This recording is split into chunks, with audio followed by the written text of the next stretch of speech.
प्यारे विद्यार्थियों नमस्कार। आप सभी का गायत्री शिक्षण संस्थान की ऑनलाइन क्लास में स्वागत है। तो हम पढ़ रहे थे कक्षा 10 विषय सामाजिक विज्ञान अध्याय नंबर 5 खनिज व ऊर्जा संसाधन, जिसमें हमने 2 पार्ट कंप्लीट कर लिए थे। आज हम पढ़ेंगे पार्ट नंबर 3। तीसरा पार्ट हम पढ़ने जा रहे हैं। तो पिछले वीडियो में हमने लोहा खनिज पढ़े थे। कौन से खनिज? लोहा खनिज। आज हम पढ़ेंगे 2 नंबर पे अलोहा खनिज। धात्विक में हमने 2 भाग किए थे। वर्गीकरण क्लासिफिकेशन में हमने पढ़ा था धात्विक लोहा और अलोहा। धात्विक 2 प्रकार के होते हैं। एक तो जिसमें लोहे की मात्रा होती है, वो तो कौन सा हो गया?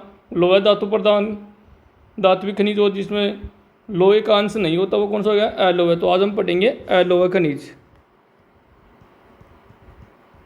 अलोहा खनिज। अलोहा में लिखेंगे हमें भारत में अलोहा खनिज अलोहा खनिजों की संचित राशि मतलब भंडार वह उत्पादन, यानी इनके भंडार हो वह इनका जो उत्पादन है वो संतोषजनक नहीं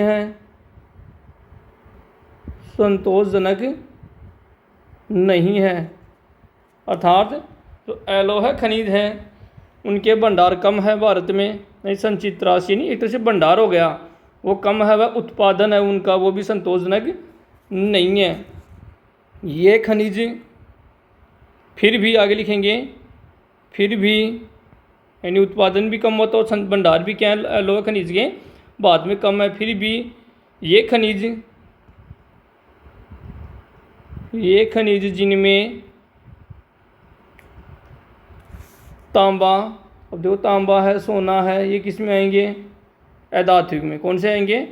अधात्विक या एलोए में। धात्विक तो है लेकिन इसमें लोहे का अंश नहीं आता। तांबा है, सोना है, चांदी है, सीसा जस्ता, ये बॉक्साइट है, ये कौन से हैं? एलो है।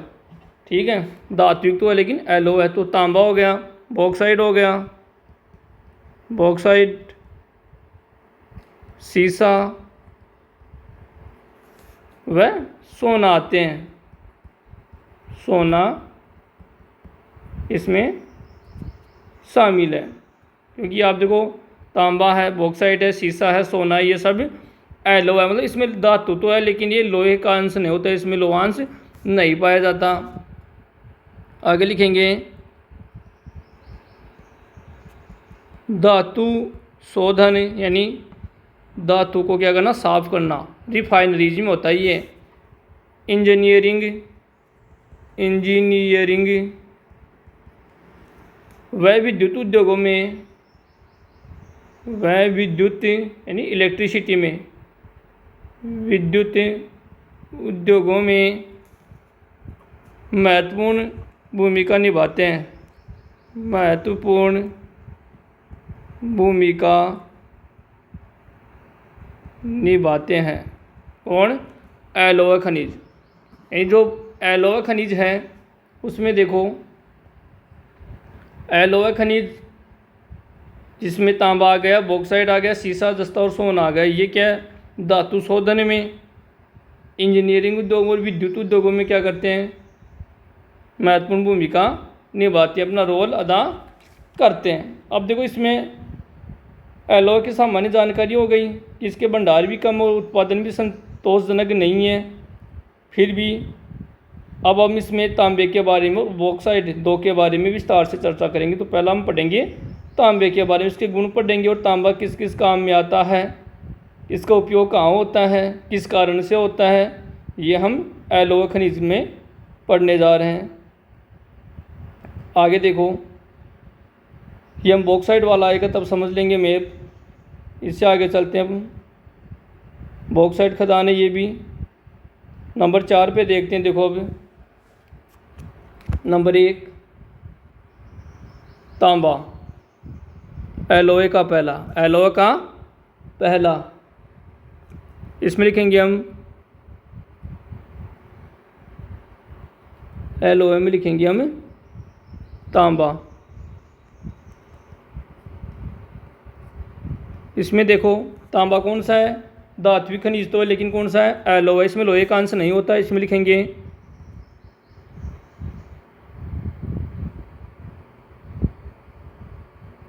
भारत में तांबे के भंडार व उत्पादन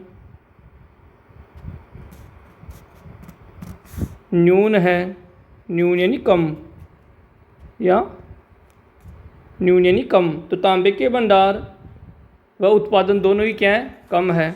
आगे देखो अगली लाइन से लिखेंगे हम, ऐसे पॉइंट बना के लिखे ताकि याद रहने करने में आसानी रहे। घातवर्धे यानी तांबे को पीटने पर ये क्या करेगा, बढ़ता है। तन्ने यानी इसे तार बनाए जा सकते हैं। वह ताप सुचालक होता है, ताप सुचालक होने के कारण या विद्युत का सुचालक, इसमें विद्युत धारा प्रवाहित हो सकती है। तांबे के तार से आप अच्छी तरह से परिचित हैं, तांबे के बर्तन भी होते हैं। तो ताप सुचालक होने के कारण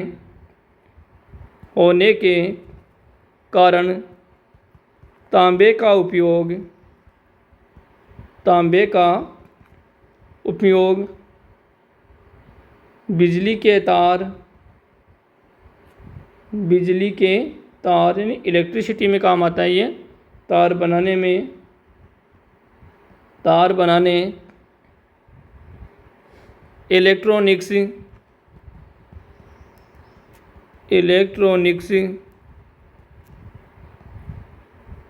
व रसायन उद्योगों में किया जाता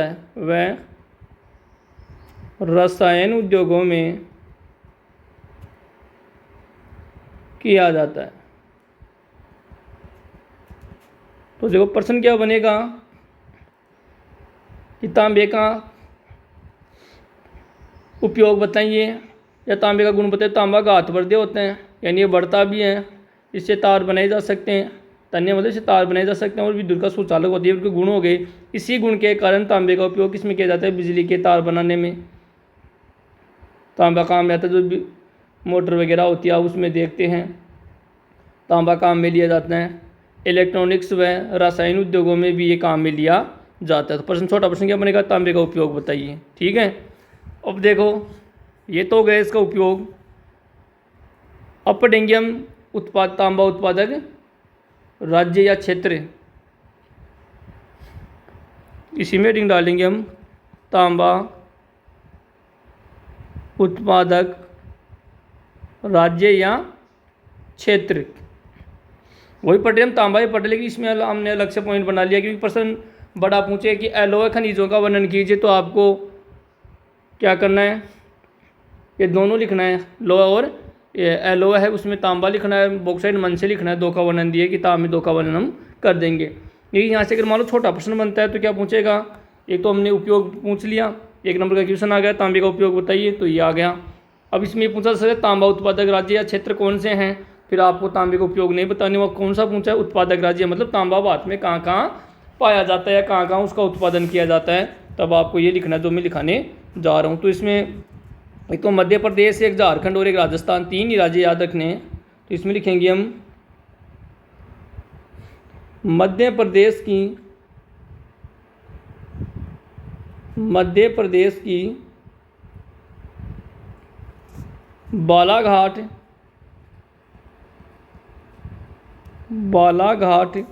खदानें देश का लगभग 52%, कितना प्रतिशत, 52% तांबा उत्पन्न करती हैं,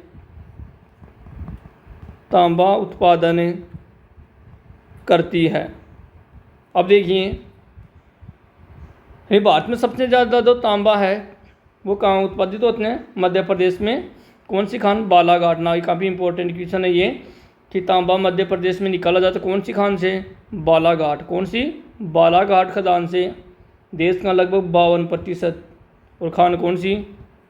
बालाघाट खदान से निकाला जाता। तो एक राज्य हो गया मध्य प्रदेश। आगे लिखेंगे हम, अगली स्लाइड पर चलते हैं। झारखंड है अगला पॉइंट लिखेंगे इसी में। 3 राज्य याद रखने आपको। झारखंड का सिंहभूम जिला, इसका काफ़ी नाम सुना होगा आपने, सिंहभूम, ये खनिजों के लिए विख्यात हैं। तो झारखंड का सिंहभूम जिला तांबे का मुख्य उत्पादक,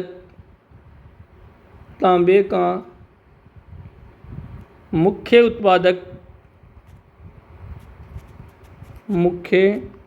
उत्पादक हैं। दूसरा देखो, पहला एमपी में कौन सा? बालाघाट। कौन सी खदान? बालाघाट। जो 52% हम 100 में से निकालते हैं ना, तो 52% अकेला मध्य प्रदेश में होता है। कहाँ से? बालाघाट खदानों से। और दूसरा हमने पढ़ा झारखंड में कौन सा जिला? सिंहभूम जिला। ये याद रखना है। ये कौन सी था खान है? तांबे के बारे में पढ़े हैं, तो तांबे के लिए प्रसिद्ध है। एमपी में बालाघाट, झारखंड में सिंहभूम जिला। तीसरा पढ़ेंगे राजस्थान। तो राजस्थान का आपको पता होगा, राजस्थान में झुंझुनू में कौन सा? खेतड़ी। राजस्थान की खेतड़ी खदानें,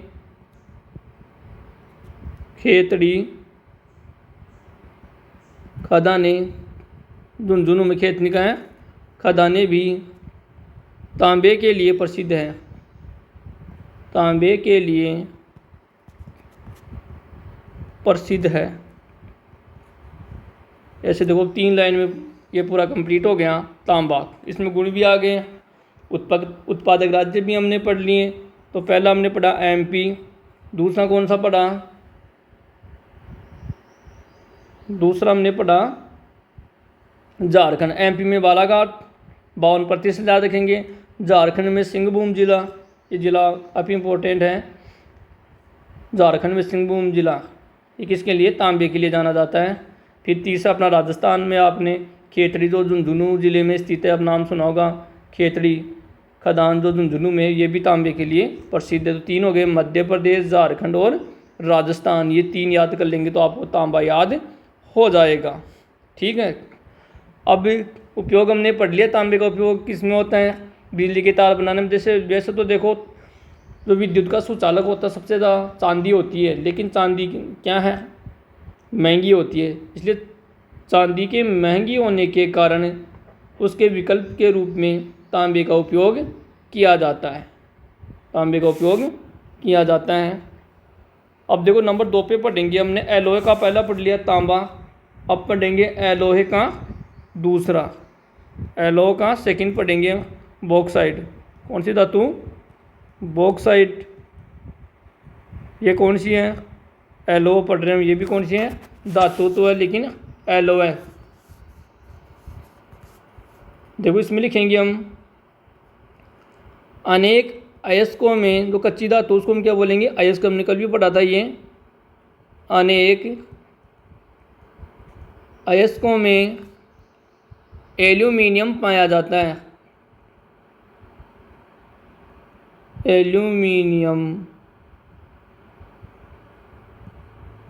एल्यूमिनियम पाया जाता है। तो देखो कई बार प्रश्न पूछा गया है, बॉक्साइट से बॉक्साइट से क्या बनाया जाता है? एल्यूमिनियम। बॉक्साइट जो एक खनिज है, उससे कौन सी धातु है, कौन क्या बनाया जाता है? एल्यूमिनियम। क्या बनाया जाता है? एल्यूमिनियम बनाए जाते हैं। तो अनेक अयस्कों में एल्यूमिनियम पाया जाता है, लेकिन सबसे अधिक एल्यूमिनाकलें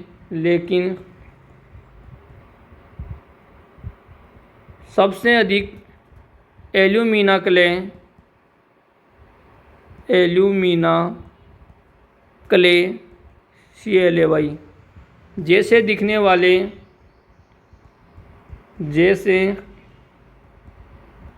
दिखने वाले या दिखाई देने वाले पदार्थ बॉक्साइट से ही प्राप्त किया जाता है। पदार्थ बॉक्साइट से ही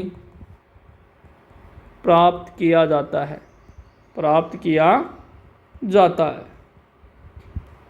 अब देखो, अनेक अयस्कों में एल्यूमिनियम पाया जाता है, अनेक अयस्कों में एल्यूमिनियम पाया जाता है, लेकिन सबसे अधिक एल्यूमिनाकलें, जैसे एल्यूमिनियम की तरह दिखने वाला जो पदार्थ है वो बॉक्साइट से प्राप्त किया जाता है मुख्य रूप से।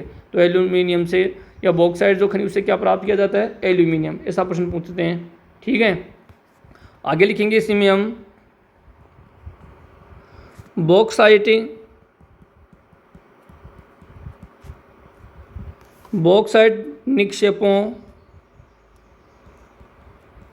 निक्षेपों की रचना एल्यूमिनियम, निक्षेप यानी जमाव, निक्षेप यानी जमाव, एल्यूमिनियम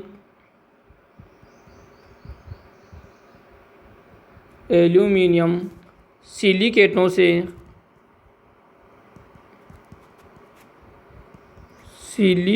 से ये क्या है? समृद्ध व्यापक भिन्नता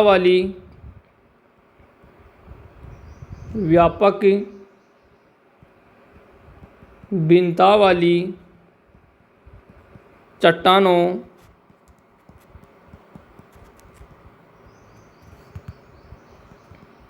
के विघटन से होती है, के विघटन से होती है। तीसरा लिखेंगे, एल्यूमिनियम एक महत्वपूर्ण धातु है, एक महत्वपूर्ण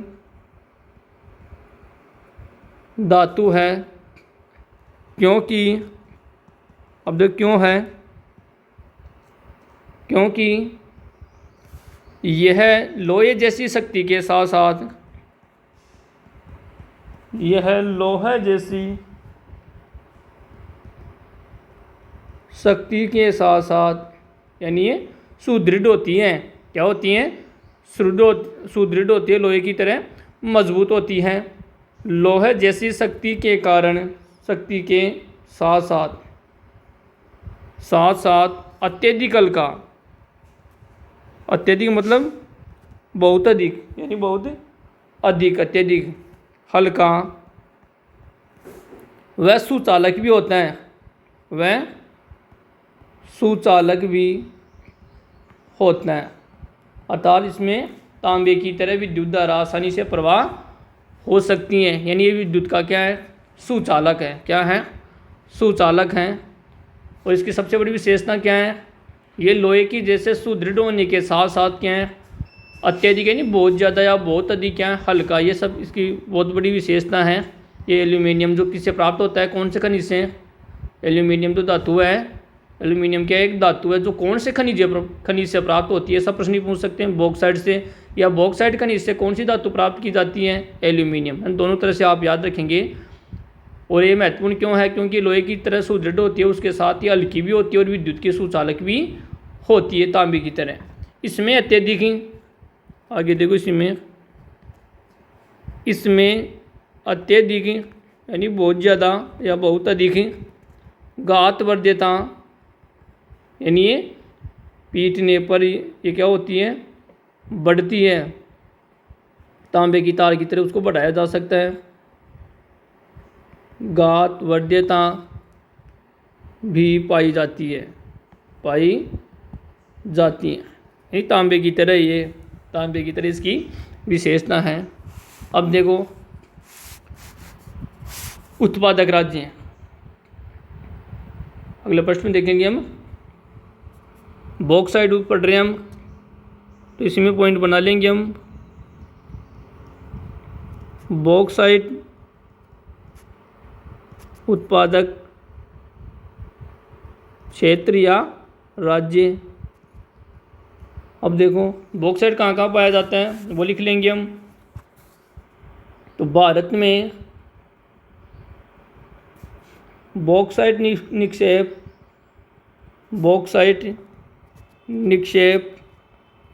निक्षेप मतलब जमाव होता है, जमाव होता है।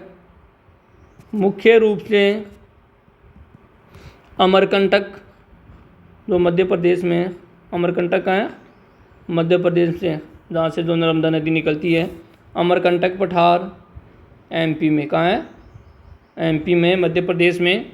मेकाल पहाड़ियाँ, अमरकंटक पठार मेकाल पहाड़ियाँ मध्य प्रदेश में।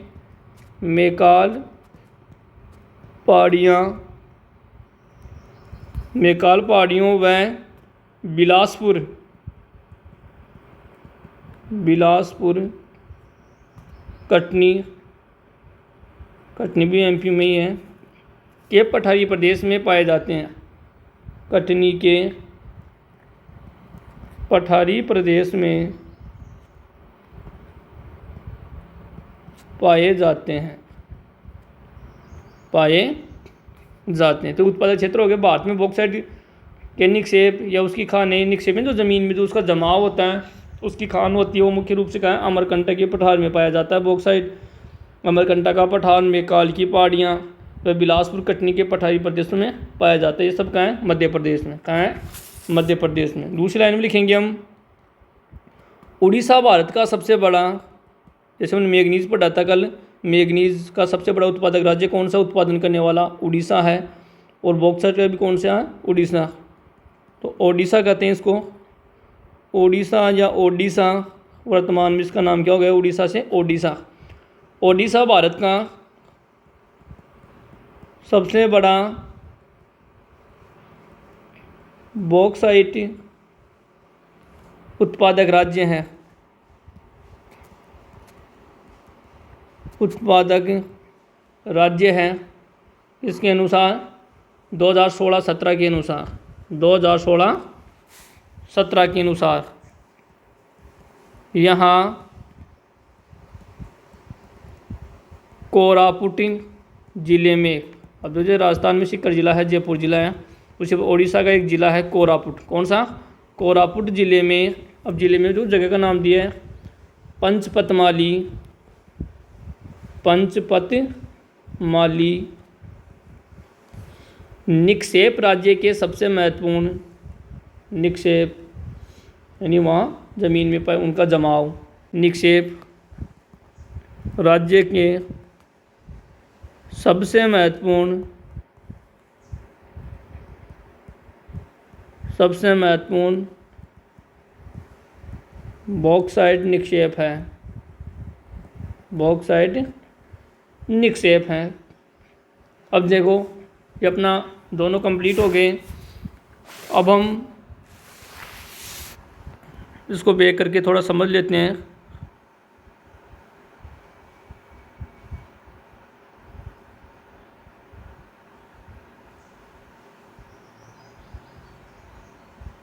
एक में हमने यहाँ से शुरू किया था, दो पे देखते हैं हम। तो देखो एलोवा में हमने पढ़ा बॉक्साइट, तो बॉक्साइट के बारे में देखो, बॉक्साइट उत्पादक बॉक्साइट उत्पादन में राज्यों का अंश प्रतिशत में 2016-17 के अनुसार, 2016-17 के आंकड़े हैं, जिसमें अभी हमने पढ़ा कि बॉक्साइट का सबसे बड़ा उत्पादक राज्य कौन सा है, उड़ीसा। कौन सा है, उड़ीसा है। और इसके अलावा अमरकंटक की पहाड़ियाँ, मेकाल की पहाड़ियाँ, बिलासपुर कटनी की पठारी प्रदेश में ये बॉक्साइट निकाला जाता है, मध्य प्रदेश में। फिर दूसरा याद रखेंगे उड़ीसा में। कौन सा, उड़ीसा में, जो भारत का सबसे बड़ा बॉक्साइट उत्पादक राज्य है, जिसका जिला भी दिया है, उड़ीसा जिले के कोरापुट जिले में पंचपतमाली नामक स्थान पर महत्वपूर्ण बॉक्साइट निक्षेप पाए जाते हैं। अब देखो इसमें ये एक सर्किल है, क्या है, सर्किल है, वृत्त है। इसमें देखो अभी हमने क्या पढ़ा कि ओडिशा भारत का सबसे बड़ा बॉक्साइट उत्पादक राज्य है। इसमें हम देखेंगे 49%, कितने परसेंट, 49% पे अकेला देखो आप कौन सा है, उड़ीसा। तो इसे मैप के द्वारा, इस सर्किल के द्वारा हम आसानी से समझ सकते हैं कि 49% जो बॉक्साइट है वो क्या है, उड़ीसा में। तो इसके द्वारा कलर से आप दर्शाया गया, तो आप समझ सकते हैं कि नंबर 1 में कौन सा है, उड़ीसा है। अब नंबर 2 पे आप कलर से ही पहचान सकते हैं। नंबर 2 पे कौन सा हो गया? 49 के बाद में गुजरात, तो उड़ीसा के बाद में गुजरात हैं, ठीक है। उसके बाद देखो तीसरे नंबर पे झारखंड आता है, 9% हिस्सा है इसका बॉक्साइट उत्पादन राज्यों में, और छत्तीसगढ़ और महाराष्ट्र दोनों में 8% हैं, बाकी 2% में अन्य आ गए। तो दो इसको देखो, ओडिशा है, गुजरात है, झारखंड है, छत्तीसगढ़ है, महाराष्ट्र है, इनमें बॉक्साइट निकाला जाता है। इस मैप के द्वारा हम समझ सकते हैं, ठीक है। ये मुख्य रूप से कहाँ है? उड़ीसा में है और गुजरात में है, ठीक है। मध्य प्रदेश में हमने पढ़ा था, अब यहाँ पर छत्तीसगढ़ दर्शाया गया है। तो छत्तीसगढ़ में देखो, जैसे बिलासपुर, कटनी एमपी में है, बिलासपुर कहाँ है? छत्तीसगढ़ में है। बिलासपुर कहाँ है? छत्तीसगढ़ में। कटनी कहाँ है? एमपी में। झारखंड में हमने पढ़ी लिया, कोरापुट ज़िले में, सॉरी उड़ीसा में कहाँ पढ़ा हमने? कोरापुट ज़िले में पढ़ा हमने। बाकी का इसमें वर्णन नहीं दिया बुक में, इस मैप में ही दर्शाया गया है। मुख्य रूप से उड़ीसा और मध्य प्रदेश के बारे में ही बताया गया है, उड़ीसा और मध्य प्रदेश के बारे में बताया गया है। आगे देखो, ये बॉक्साइट खदान का चित्र दिया गया है, इसमें आप देख सकते हैं इस प्रकार से ज़मीन से इन मशीनों की सहायता से, खदानों के माध्यम से, देखो LNT मशीन है, ये कौन सी मशीन है? LNT मशीन है। इसके द्वारा खनन कार्य किया जाता है। तो बॉक्साइट खदान इस प्रकार है, जो आप इस चित्र के माध्यम से समझ सकते हैं। आगे हमने फिर एलॉय खनिज में हमने तांबा पढ़ लिया, तांबे के गुण पढ़ लिए, उत्पादक क्षेत्र पढ़ लिया हमने। आगे हमने, अब देखो चूना पत्थर, ये आगे पढ़ेंगे हम, तब देखेंगे हम चूना पत्थर में इस सर्किल के माध्यम से हम समझेंगे। लाइम स्टोन जिसको हम कहते हैं, राज्यों का वही 16-17 के आंकड़े दिए गए हैं आपकी बुक में। तो चूना पत्थर पढ़ते समय हम देखेंगे कि सबसे ज़्यादा मैप में देख सकते हैं हम सर्किल में राजस्थान में है 21%। इसके बाद MP और आंध्र प्रदेश में चूना पत्थर, मध्य प्रदेश और आंध्रा में 11% है, छत्तीसगढ़ कर्नाटक में 10%, गुजरात में 8%, तमिलनाडु में 8%, तेलंगाना में 8% और 13 में टोटल बाकी राज्य या स्टेट आ गए। फिर हमने बॉक्साइट के बारे में पढ़ा, तांबे में हमने झारखंड, MP और राजस्थान 3 राज्यों के बारे में पढ़ा। फिर बॉक्साइट और हमने पढ़ लिया, बॉक्साइट जो खनिज है उससे कौन सी धातु बनाई जाती है? एल्यूमिनियम। कौन सी? एल्यूमिनियम। इसके गुण भी हमने पढ़ लिए थे, बॉक्साइट से प्राप्त होते हैं। गुण भी हमने पढ़ा था क्या? ये अत्यधिक कठोर होने के साथ साथ हल्की भी होती है, विद्युत की सुचालक भी होती है, गात बढ़ते भी होती है, उसको खींचने पर ये बढ़ाई भी जाती है या पीटने पर ये बढ़ता भी है, तांबे की तरह। आगे देखते हैं हम, बॉक्साइट का क्षेत्र हमने पढ़ लिया, कहाँ पाया जाता है ये। अब देखो एलोहा में तांबा और बॉक्साइट हमने पढ़ा, ये कंप्लीट हो गया। बॉक्साइट से कौन सी धातु बनाई जाती है? एल्यूमिनियम। अब देखो आपकी बुक के अनुसार दिया गया है कि एक इसमें रोचक तथ्य दिया गया है, किसके बारे में? एल्यूमिनियम के बारे में। जब एल्यूमिनियम, बॉक्साइट से एल्यूमिनियम बनाया गया तो उससे संबंधित एक रोचक तथ्य दिया गया है, वो भी हम पढ़ लेते हैं। देखो ये 2 कंप्लीट हो गए। अब एल्यूमिनियम के बारे में एक रोचक तथ्य पढ़ेंगे हम, रुचिकर तथ्य, उसमें हम पढ़ेंगे एल्यूमिनियम से संबंधित रोचक तथ्य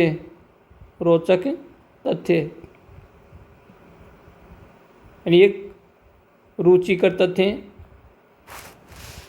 कौन सा तथ्य? रुचिकर तथ्य। ये क्या था? देखो, एल्यूमिनियम की खोज के बाद या इस धातु की खोज के बाद, एल्यूमिनियम पढ़े, इस धातु की खोज के बाद सम्राट नेपोलियन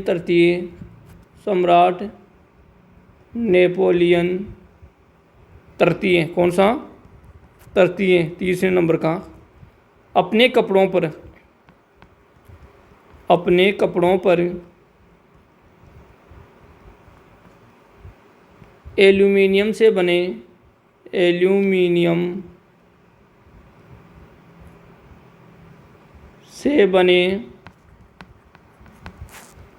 हुक व बटन पहनता था। वह अपने खास मेहमानों को, अब देखो कितनी रुचिकर बात है, वह अपने खास मेहमानों के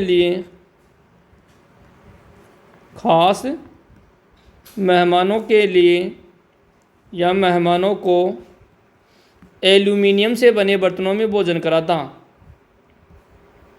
एल्यूमीनियम से बने बर्तनों में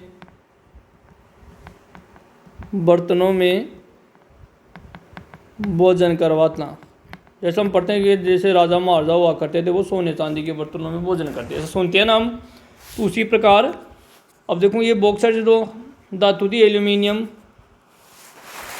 तो वो उस राजा के समय में देखो उस राजा ने इसको कितना महत्व दिया। और सम्राट नेपोलियन तृतीय, कौन? सम्राट नेपोलियन तृतीय, उसने अपने कपड़ों पर भी एल्यूमिनियम से बने जो हुक होते थे, वो बटन होते थे, वही वो पहनता था। इसके अलावा जो खास बात क्या है कि वो अपने खास मेहमानों के लिए, जैसे वर्तमान में स्टील के बर्तन उनको काम में लेते हैं, तो वो खास सबके लिए नहीं, अपने खास मेहमानों के लिए, स्पेशल मेहमानों के लिए एल्यूमिनियम से बने बर्तनों को ही काम में लेता था, उसमें उनको भोजन परोसा जाता था।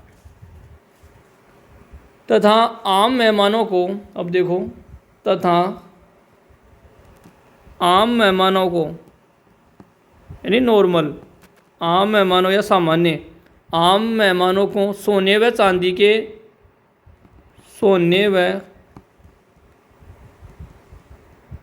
के बर्तनों में भोजन परोसा जाता। सोने व चांदी के बर्तनों में भोजन परोसा जाता। अब देखो कितनी रुचिकर बात है ये, कि सोना और चांदी से भी ज़्यादा महत्व किसको दिया? एल्यूमिनियम का। यानी अपने खास मेहमानों के लिए एल्यूमिनियम के बर्तनों को प्रयोग करता था, और आम यानी सामान्य मेहमानों के लिए किसका? सोने व चांदी के बर्तन। देखो हम सोचने में देखते हैं कि सोने और चांदी के बर्तन बहुत बड़ी बात है। राजा महाराजाओं के समय ऐसा होता था, तो सोने चांदी से भी बढ़कर महत्व दिया उसने किसको? एल्यूमिनियम धातु को। जो हमने पढ़ा, जो लोहे की जैसे सुदृढ़ होने के साथ बहुत ज़्यादा हल्की भी होती हैं, ठीक है। लेकिन ऐसा विज्ञान की में ऐसा सुनते हैं कि जो एल्यूमिनियम के बर्तन होते हैं वो स्वास्थ्य के लिए बढ़िया नहीं होते हैं। तो वो अपने जो आम मेहमान होते थे सामान्य, उनके लिए सोने और चांदी के बर्तनों का, जो स्पेशल मेहमान होते थे, उनके खास मेहमान होते थे, उनके लिए वो एल्यूमिनियम के बर्तन का प्रयोग करता था। कौन? नेपोलियन तृतीय। कौन? नेपोलियन तृतीय। तो ये आपको याद रखना है। अब देखो ये खास बात, अब इससे भी रुचि का जो आगे हम पढ़ने जा रहे हैं, इस घटना के, कौन सी घटना? जिस समय नेपोलियन तृतीय क्या करता था, अपने खास मेहमानों के लिए सोने चांदी के बर्तनों को हटा दिया उसने। वो एक आम लोगों के लिए उसमें भोजन परोसा जाता, लेकिन जो उनके खास मेहमान होते हैं उनको एल्यूमिनियम के बर्तनों में भोजन परोसा जाता था। इतना महत्व दिया एल्यूमिनियम को। तो इस घटना के,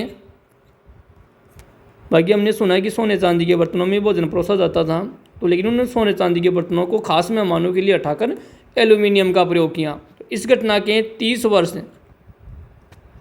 वर्ष बाद पेरिस किसकी राजधानी है? फ्रांस की। कहाँ की राजधानी है? फ्रांस की। तो पेरिस में जो दुनिया का सबसे खूबसूरत शहर भी है, पेरिस क्या है? दुनिया का सबसे खूबसूरत शहरों में शुमार है पेरिस। भिखारियों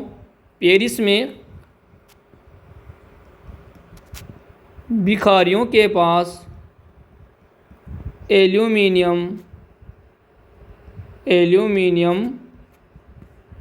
के बर्तन एक आम बात थी। अब देखो ये रुचि का तथ्य हमने पढ़ा।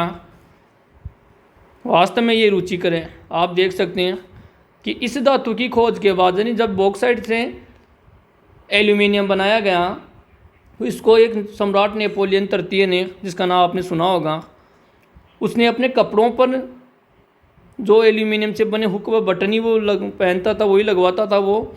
और जो आमतौर पर हम सुनते हैं कि सोने चांदी के बर्तनों में ही राजा महाराजा भोजन करते थे, अपने खास मेहमानों को सोने चांदी के बर्तन में भोजन करवाते थे। लेकिन ये इस धातु से को इतना महत्व दिया इन्होंने कि वो सोने चांदी के बर्तनों में आम आदमियों के लिए खाना परोसा जाने लगा और अपने खास मेहमानों के लिए एल्यूमिनियम के बर्तन में परोसा जाने लगा। अभी इससे भी ज़्यादा रुचिकर लग रहा है कैसे, इस घटना के 30 वर्षों बाद जो फ्रांस की राजधानी है पेरिस, उसमें जो भिखारी थे उनके पास भी एल्यूमिनियम के बर्तन एक आम बात थी। बाद में यह जो धातु थी जिसको इतना सोने चांदी से भी ज़्यादा महत्व दिया गया सम्राट नेपोलियन तृतीय के द्वारा, तो ये आम लोगों की पहुंच तक हो गई। यानी पहले खास लोगों तक इसकी पहुंच थी, फिर आम लोगों में भी उसमें देखो ये इतनी उपलब्ध हो गई लोगों के पास कि इन भिखारियों के पास भी एल्यूमिनियम के बर्तन होते थे। तो ये रोचक तथ्य हमने पढ़ा, आपको भी पसंद आया होगा नेपोलियन तृतीय। तो हमने पढ़ा एलोय खनिज, धात्विक पढ़ लिया। पहला हमने वर्गीकरण में पढ़े 3 थे, धात्विक, अधात्विक और कौन सा, ऊर्जा उत्पादित। तो पहला था धात्विक, तो धात्विक के 2 पार्ट थे, लोह प्रधान धातु और अलोय। तो पहला जो धात्विक था वो कंप्लीट हो गया। आप समझ रहे होंगे मैं कैसे पढ़ा रहा हूँ। 3 जो आप वो वर्गीकरण मैंने लिखाया था, सारणी थी, वो आप लिख लेंगे। उसमें पढ़ा पहला धात्विक, धात्विक के 2 भाग थे, लोहा और अलोय। तो लोहा और अलोय कंप्लीट हो गया। अब पढ़ेंगे हम धात्विक खनिज, यानी वे खनिज जिसमें क्या नहीं होता, किसी भी धातु का अंश नहीं होता, न तो लोहे का न अलोय का। तो देखो अधात्विक खनिज, दूसरा कौन सा पढ़ेंगे हम, अधात्विक खनिज। सेकंड नंबर पे पढ़ेंगे हम अधात्विक खनिज, या 2 नंबर कैसे भी लगा लें, अधात्विक खनिज, अधात्विक खनिज। सारणी को देखने से समझ में आएगा। धात्विक, अधात्विक, ऊर्जा खनिज 3 प्रकार के होते हैं खनिज। तो पहला था धात्विक जो कंप्लीट, और धात्विक के 2 भाग थे, लोहा और अलोय। तो दोनों कंप्लीट हो गए हैं। धातु में जिसमें लोहे का अंश होता है वह लोहे प्रधान हो गए, जिसमें लोहे का अंश नहीं होता वह अलोय हो गया। अब हम पढ़ेंगे दूसरे नंबर का धात्विक के बाद अधात्विक, मतलब जिसमें किसी प्रकार की कोई धातु नहीं होती, न तो लोह प्रधान न अलोय। नाम ये अधात्विक, अर्थात जिसमें धातु का कोई भी धातु का अंश नहीं होता, न तो लोह प्रधान न ही अलोय प्रधान, किसी का नहीं होता। तो इसमें परिभाषा लिख सकते हैं। पहले परिभाषा लिख लें हम ताकि आपको समझ में आ जाए। वे खनिज जिनमें किसी भी धातु का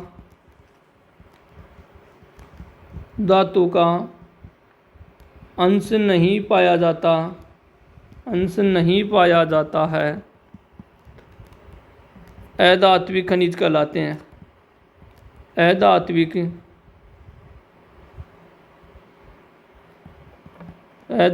खनिज कहलाते हैं। अधात्विक खनिज कहलाते हैं।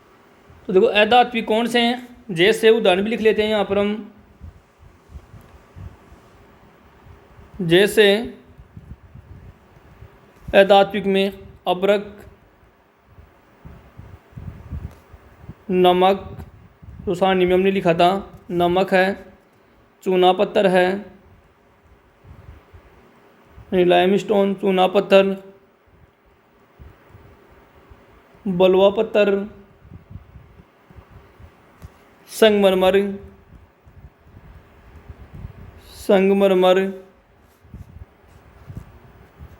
पोटास, सल्फर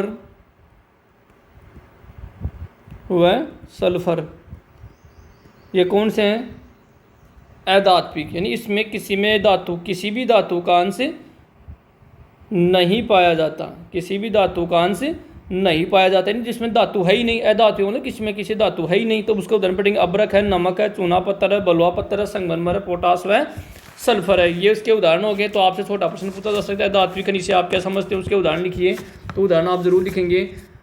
तो बड़ा प्रश्न कैसे पूछेगा, बड़ा प्रश्न पूछा जाएगा अधात्विक खनिज से आप क्या समझते हैं, अधात्विक खनिजों का वर्णन कीजिए। तो ये बड़ा क्वेश्चन हो गया। तो आपकी बुक में जो भी दिए गए हैं, जैसे मुख्य रूप से अब्रक है और चूना पत्थर के बारे में इसमें वर्णन किया गया है, तो उसके बारे में हम विस्तार से पढ़ेंगे। तो देखो पहला लिखेंगे हम अब्रक, अधात्विक में क्या पढ़ेंगे, अब्रक। तो अगले पृष्ठ पे देखते हैं हम अधात्विक का पहला, अधात्विक का पहला पढ़ेंगे हम अब्रक। अब्रक कौन सा है, पहले इसको समझेंगे हम। अब्रक क्या है, न तो धातु, इसमें कोई धातु नहीं है, तो न तो लोहा प्रधान है न अलोह है, मतलब अधात्विक है, इसमें धातु नहीं है। तो अधात्विक खनिज में पहला पढ़ेंगे हम अब्रक। तो इसमें लिखेंगे हम अब्रक एक ऐसा खनिज है, पॉइंट बना के लिखेंगे ताकि याद रहे। अब्रक एक ऐसा खनिज है जो प्लेटों यानी परतों में, एक तरह से परतों में पाया जाता है, प्लेटों या पत्रण मतलब परतों के रूप में पाया जाता है। ये पत्रण क्रम में पाया जाता है। तो वह अधात्विक खनिज जो परतों में पाया जाता है, तो आप क्या बताएंगे, अब्रक किसमें पाया जाता है, इसकी परतें बनाई जा सकती हैं। इसका चादरों में विपाटन, जो चादर होते हैं, विपाटन मतलब इसको आसानी से काटा जा सकता है। इसको चादरों में विपाटन आसानी से हो सकता है। ये परतें इतनी महीन होती है कि इसको 1000 परतें कुछ सेंटीमीटर में समाहित कर सकते हैं। ये परतों में पाया जाता है, पतरन या प्लेट मतलब परतों में पाया जाता है। इसका यानी अब्रक का चादरों में, ये जो चादर बोलते हैं देखें, परतों में इसका चादरों में विपाटन आसानी से हो सकता है, आसानी से हो सकता है। यानी इनकी चादर बनाई जा सकती है, जैसे लोहे के 3 सेट होते हैं ना, तो इनको चादर बनाई जा सकती है, उसको आसानी से विपाटित उनको चादरों में बांटा जा सकता है। ये परतें इतनी महीन होती हैं, ये परतें इसी में लिख लेंगे, ये परतें यानी इनको परतों में बांटा जा सकता है, परत बनाई जा सकती है, परतों को काटा जा सकता है। ये परतें इतनी महीन होती हैं, महीने नहीं बारीक, इतनी महीन होती है, इतनी महीन होती नहीं हो सकती है, यानी उनको किया जा सकता है। इतनी महीन हो सकती है, इतनी महीन हो सकती है कि इसकी 1000 परतें, कितनी, इसकी 1000 परतें कुछ सेंटीमीटर ऊंचाई में ही, कुछ सेंटीमीटर ऊंचाई में ही समाहित हो सकती हैं, समाहित हो सकती है। तो ऊंचाई का मतलब देखो, जैसे मान लो ये अब्रक है, ठीक है, तो इनकी तो मोटाई है, ये मान लो इसकी मोटाई है, तो इसको हम क्या करें, कुछ सेंटीमीटर ऊंचाई में ही, क्या है इसकी मोटाई से, ऊंचाई मतलब मोटाई से लिया गया है। तो ये मान लो इसकी ऊंचाई है, मोटाई है, तो इसमें 1000 परतें कुछ सेंटीमीटर में ही, तो यानी इतनी बारीकी उनको काटा जा सकता है। ऐसे अलग अलग परतें इनकी काट के बनाई जा सकती है बारीक, है ना। तो ये इनको चादरों में अलग अलग बांटा जा सकता है। तो कुछ सेंटीमीटर ऊंचाई मतलब या मोटाई से, ऊंचाई मतलब किसे, मोटाई से, तो उनको इतनी बारीक या महीन उसको काटा जा सकता है, उनको उन परतों में उनको विपाटन उसका किया जा सकता है। अब्रक का, अब्रक आपको पता है विद्युत की कुचालक भी होती हैं, ठीक है। अब्रक क्या होती है? विद्युत की कुचालक होती है। इस कारण से इसका उपयोग भी किस में किया जाता है? जो अपने इलेक्ट्रिसिटी में किया जाता है, विद्युत उद्योग में इसका उपयोग किया जाता है। अब देखो ये कैसा होता है? अब्रक का उपयोग भी लिख सकते हैं हम। अब्रक पारदर्शी, यानी अब्रक का गुण या उपयोग है ना, तो इसके गुण लिख सकते हैं हम, इसकी क्वालिटी लिख सकते हैं। गुण में देखो उपयोग है गुण, उपयोग व गुण, इसमें दोनों पढ़ लेंगे हम। अब्रक देखो, अब्रक पारदर्शी, अब्रक कैसी होती है? पारदर्शी, यानी उसको आर पार देखा जा सकता है। पारदर्शी, काले, हरे, लाल, पीले, लाल पीले व भूरे रंग का हो सकता है, भूरे रंग का हो सकता है। तो अब्रक कैसा होता है? अब्रक पारदर्शी होता है, काला, हरे, लाल, पीले और भूरे रंग में हो सकता है। ठीक है, अब देखो इसका उपयोग पढ़ेंगे अभी। इसकी सर्वोच्च परावैद्युत शक्ति,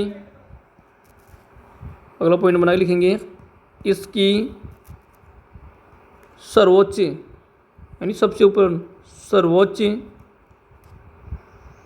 परावैद्युत, परावैद्युत, परावैद्युत शक्ति, यानी ये विद्युत की क्या होती है? कुचालक। परावैद्युत मतलब है इसमें विद्युत धारा प्रवाहित नहीं हो सकती। परावैद्युत मतलब विद्युत धारा प्रवाहित नहीं हो सकती, अर्थात विद्युत की क्या होती है? कुचालक। ठीक है। ऊर्जा हास का निम्न गुणांक, ऊर्जा हास का निम्न गुणांक, निम्न गुणांक विसंवहन, विसंवहन के गुण,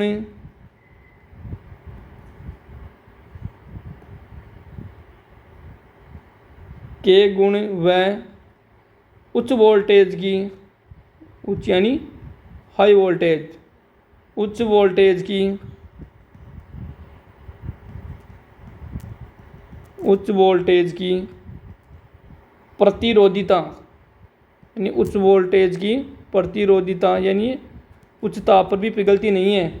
उच्च वोल्टेज की प्रतिरोधिता के कारण अब्रक विद्युत व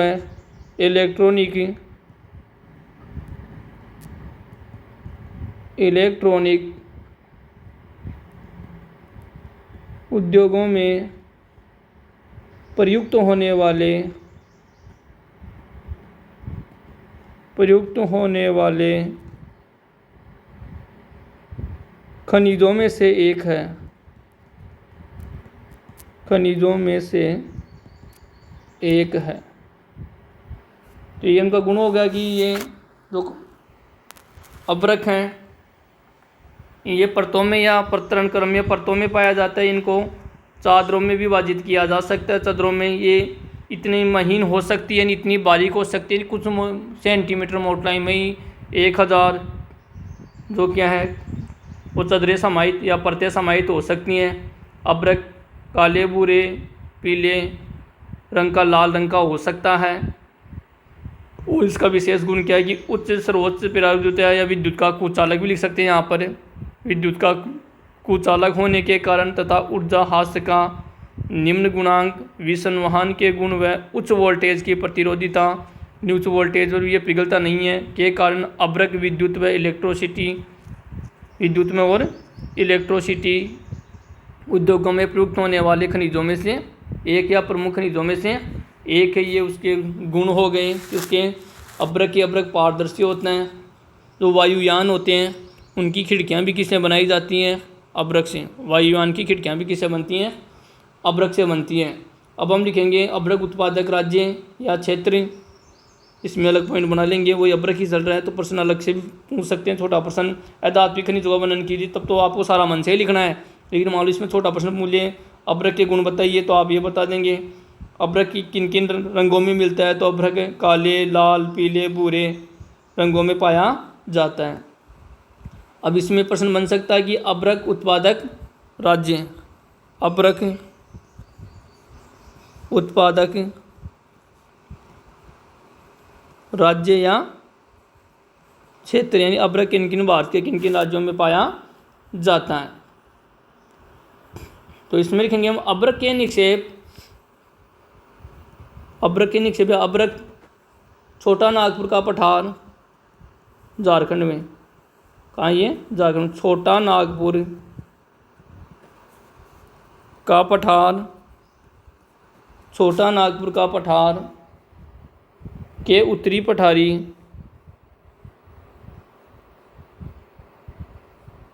नागपुर के, छोटा नागपुर पठार के उत्तरी पठारी, उत्तरी पठारी किनारों पर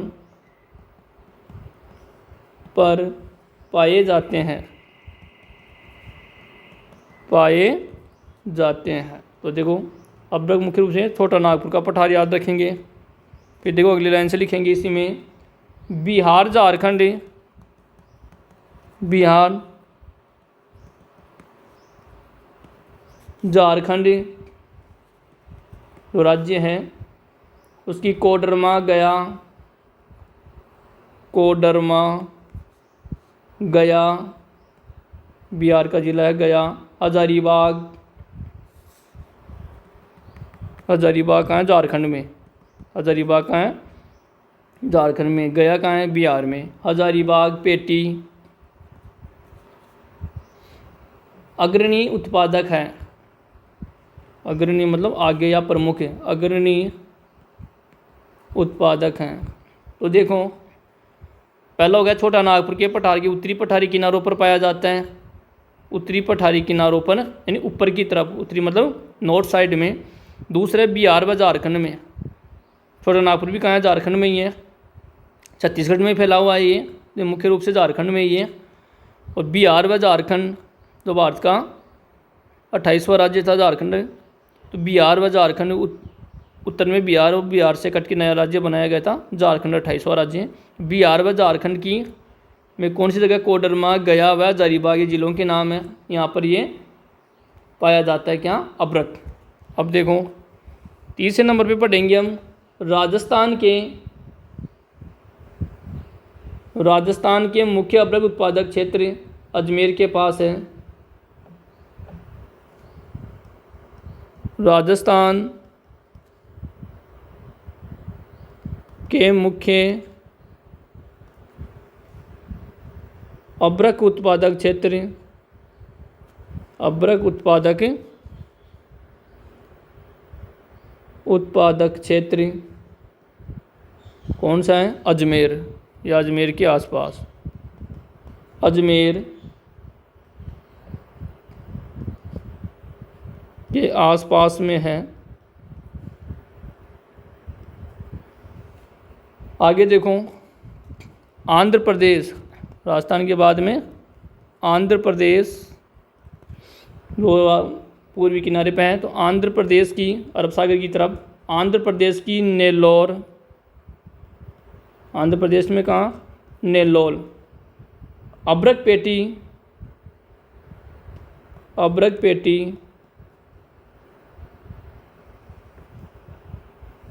अब्रक पेटी भी महत्वपूर्ण है, महत्वपूर्ण है, यानी यहाँ से अब्रक निकाला जाता है। अब पेटी का मतलब यहाँ निक्षेप है, यानी अब्रक के यहाँ भंडार या अब्रक की खदानें यहाँ पर पाई जाती हैं। तो हमने क्या पढ़ा, छोटा नागपुर का पठार हो गया अब्रक में, बिहार झारखंड हो गया, तो उसमें बिहार झारखंड में कौन सा कोडरमा, गया, हजारीबाग। इसके आगे राजस्थान में अजमेर ज़िले में अब्रक पाया जाता है, और राजस्थान के भीलवाड़ा में अब्रक की ईंटें भी बनाई जाती हैं। पाया तो कहाँ जाता है, अजमेर के आसपास। और आंध्र प्रदेश में नेल्लोर, आंध्र प्रदेश में कहाँ, नेल्लोर। अब्रक पेटी महत्वपूर्ण है। तो हमने तो एलोवे खनिज था उसमें अब्रक को हमने कंप्लीट पढ़ लिया है। नेक्स्ट वीडियो में हम जो अधात्वी खनिज हम पढ़ रहे थे उसमें चूना पत्थर यानी लाइमस्टोन के बारे में पढ़ेंगे, जो एक चट्टानी खनिज है। कैसा खनिज है, चट्टानी खनिज है। कौन सा, अधात्वी खनिज में हमने अब्रक पढ़ा। अब दूसरा पढ़ेंगे चूना पत्थर यानी लाइमस्टोन, ये हम नेक्स्ट वीडियो में पढ़ेंगे। धन्यवाद।